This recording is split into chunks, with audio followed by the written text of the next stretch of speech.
Hi, I'm Jacob Darrow. I'm an English major at the United States Naval Academy, and I'm on the lacrosse team.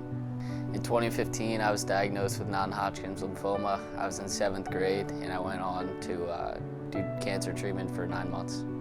I initially was diagnosed with Crohn's disease and went on for treatment for a year for that and realized nothing was getting better until I realized there was a bulge sticking out of my stomach, and that's when I realized something must be wrong.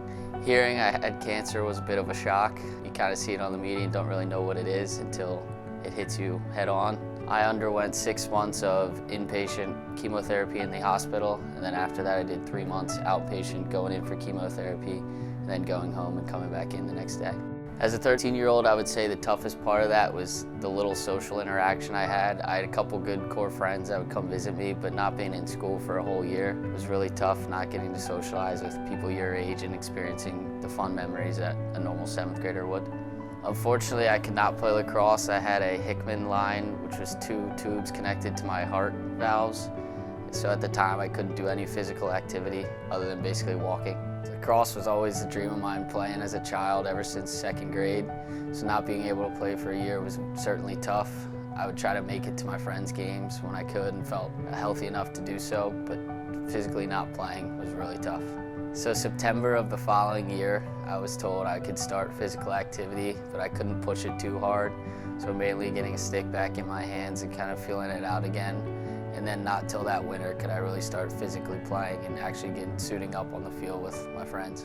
The hardest part coming back was losing 30 pounds. I lost pretty much all my strength, and I would get on the field and would get frustrated because I was slower, weaker than everyone else on the field. It sounds cliche to say, but you don't really know what you have until you don't have it anymore. And I would say, took it for granted growing up, and then realized that things like this could happen to me too. Initially in treatment, I was like, there's no way I'll play sports again, like life's over.